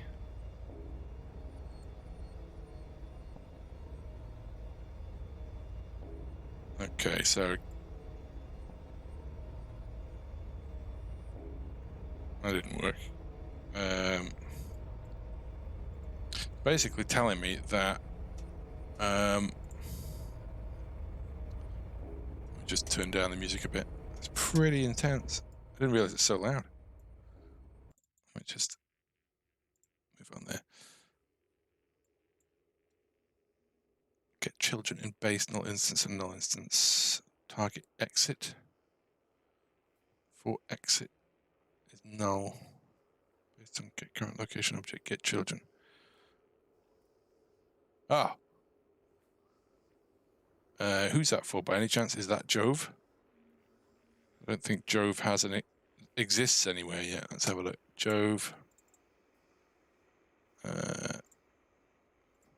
By Jove. Current location. Nope. Doesn't anywhere. Let's put Jove in R&D. Graham's in the balcony and the AI's in the living area, right? Okay. Right. So AI has found an exit for the study, right? Hasn't gone through it yet, but it's found it. So that means because the AI is in the living area, it can see an exit to go into the study. It's exactly what we want. Now, if get current location doesn't work, I think we need a little error here. So we need to check character has a current location. So if equals null, push error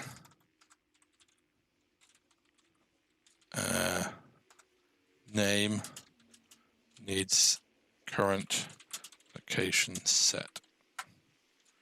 Right, so now if we kill Jove's current location, why can't I access Jove's current location? Oh, because I've got an error here. Too many arguments for push error. Oh, it's plus. I keep forgetting that. Right, so Jove, we clear out the current location, we run it again. Now we should just get that error. Nope.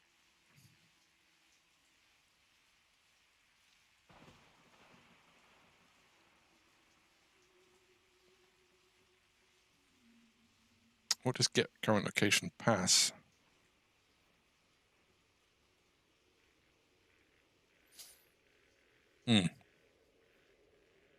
Passes in this. Also isn't going to work, right?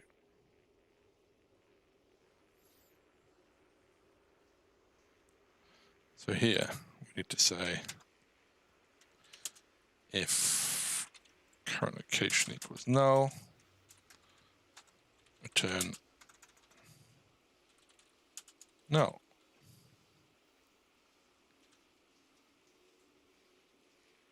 And then here, if location equals null, return null. We should probably do the same thing here. False would probably be better, right?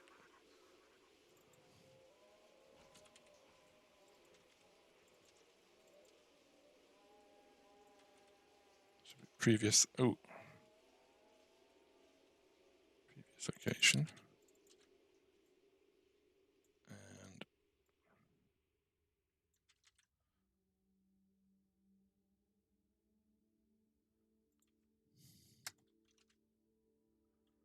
so if get previous location, which is that function, equals false, return false.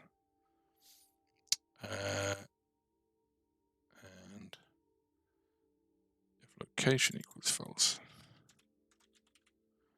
return false. Right, there we go. Because this is checking the actual value, whereas this is trying to convert the value, right?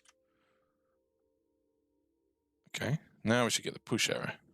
Oh, no, we won't, because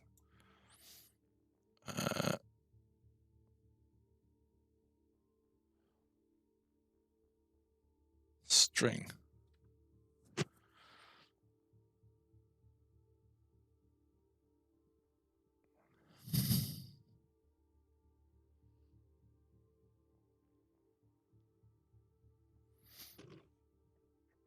Can I do if not location?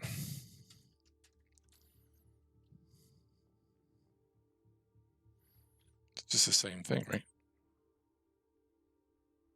Yeah, well, that seems to work better. So if not location,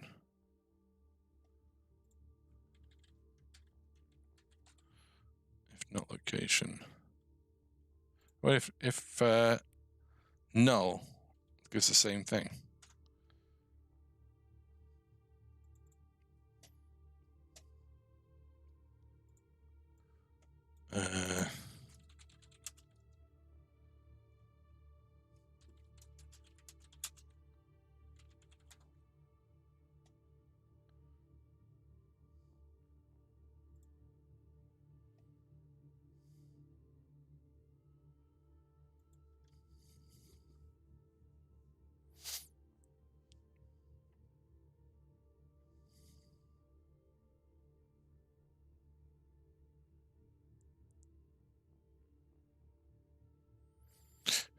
Why you shouldn't return error when comparing a type error when returning with null.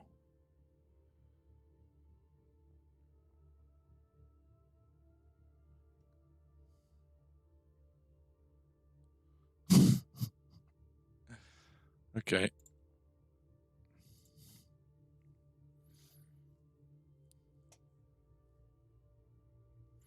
So what happens when we run that?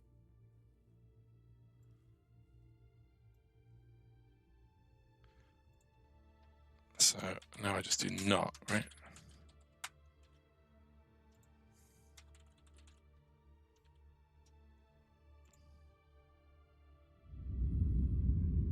Yeah. So basically, we should see in our errors here that Jove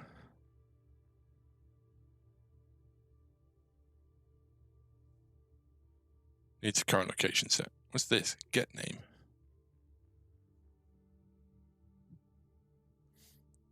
Exclamation mark data is true. Extract node.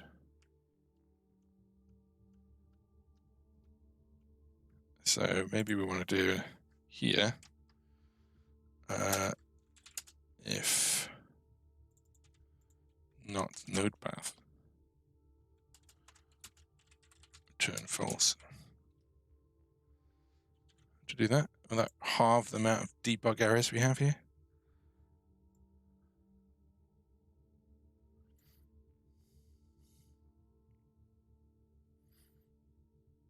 Nope.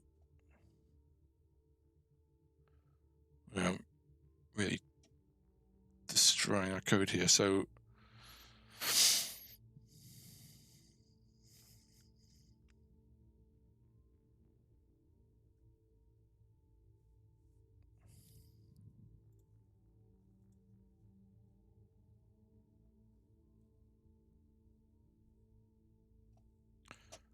it's probably good that we have these errors coming out.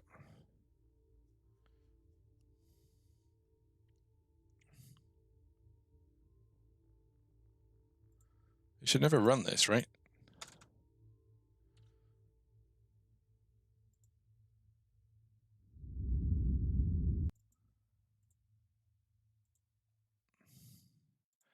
Condition exclamation mark data is true. Return string name.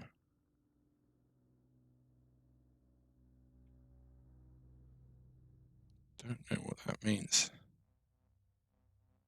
Let's Google it, see if anything comes up.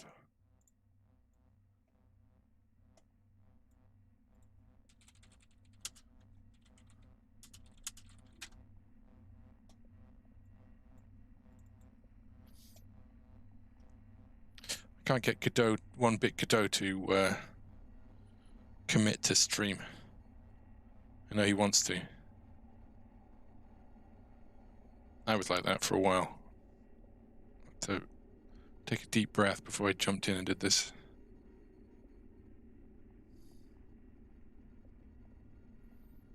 Certainly not for everyone. Maybe it's even counterproductive.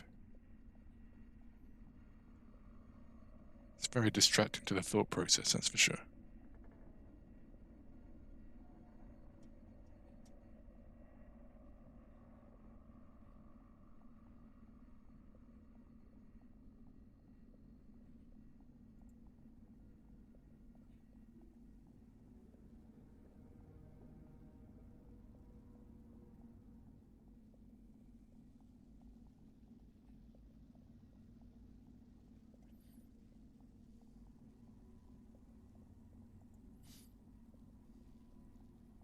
Got something here then.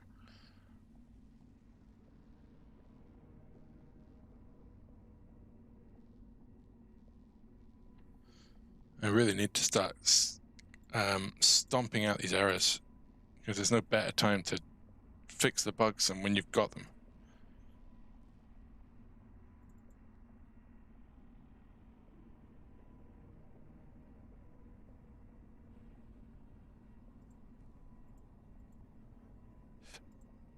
You can hide these, though, right? These notifications.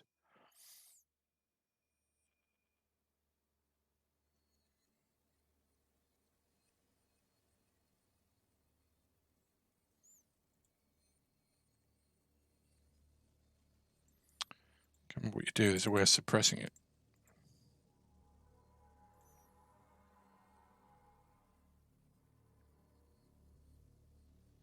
Cutscene's not found.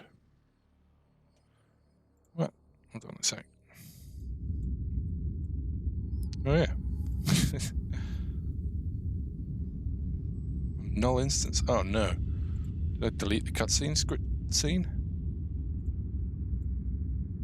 Oh, still there. Did I remove the cutscene from the main game? Looks like I did. Whoops.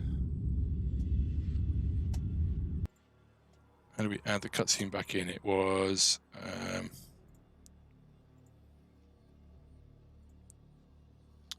get tree, get currency, and get node based on game, which means we stick it right at the top.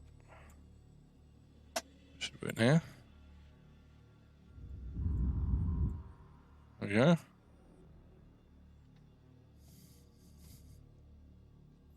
Still working? Yep. I have to listen to my voice again.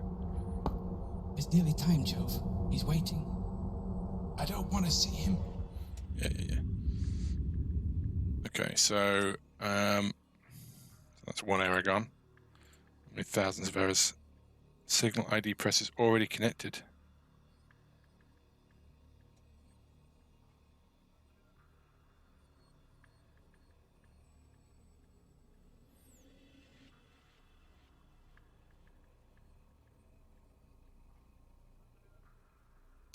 Display object. Seems like I'm replicating that error a few times there.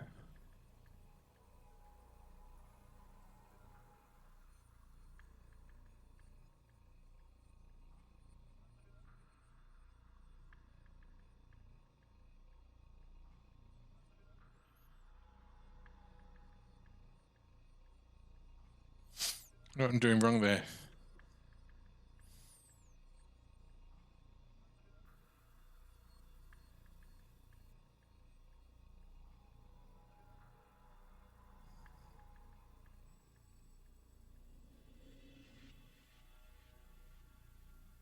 So I'm not getting that error with any of the others, right?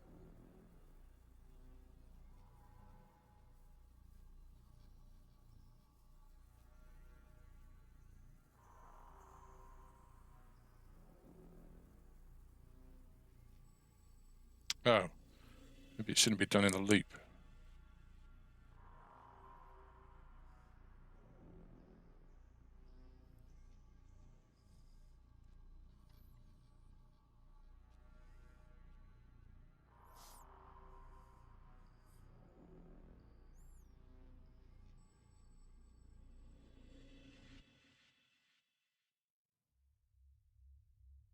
We're adding a button called verb. We've never actually tested a button for an object to do more than two things, have we? So actually, maybe that's supposed to be verb.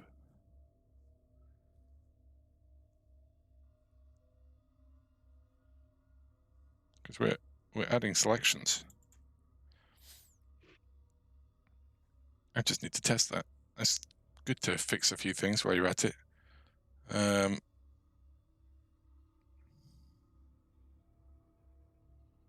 So if I go in my game script and I add a second object, so let's say I'm messing with the TV.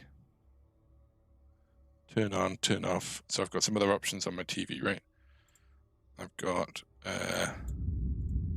smash. So that gives me an error. Nope. So, okay. So if we got this, smash.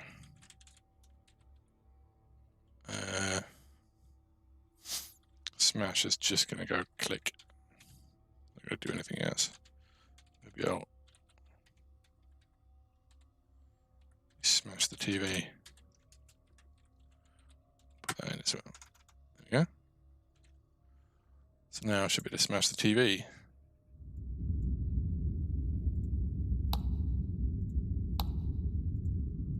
Cool, that works. Oh. Good evening. So that is working.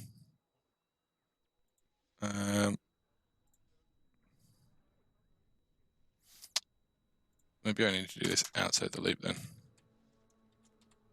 needs to be done once.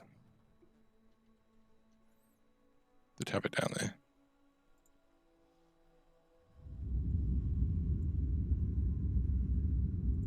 Still working. Cool, yep. And my errors. Yeah, cool. Nice. So now I've only really got this new error. Everything else is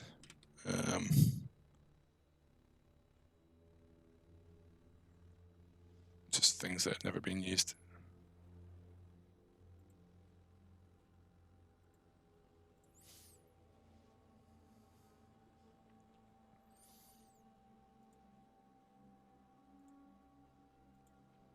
This stuff might be a bit ropey though.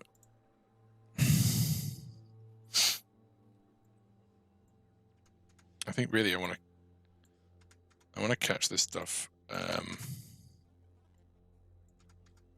earlier. I should never have a non-location, right?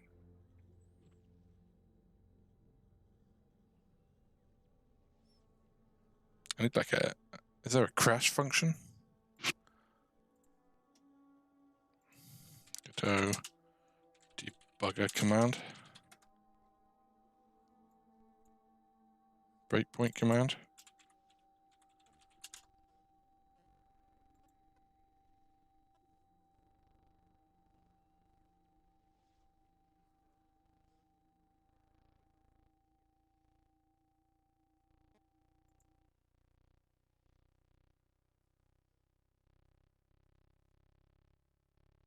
Breakpoint in script.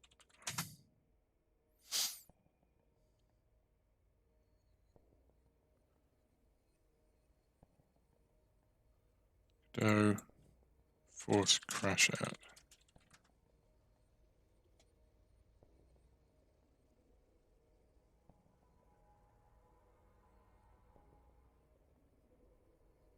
I could write a function for it. In global.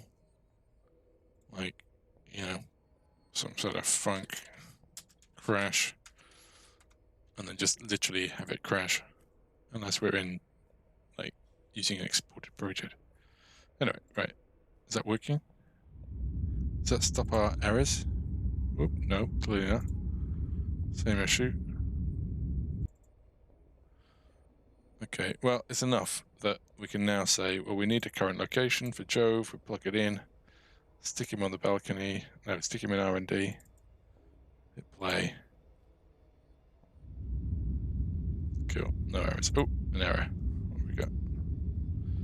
Error, calling method, animation finished. Method not found. What's that?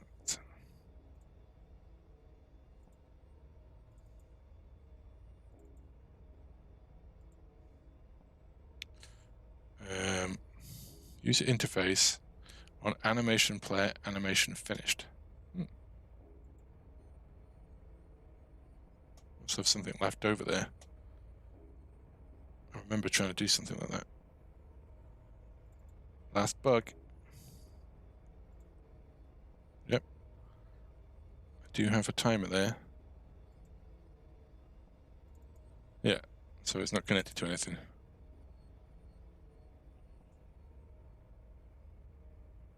Do I want to disconnect it?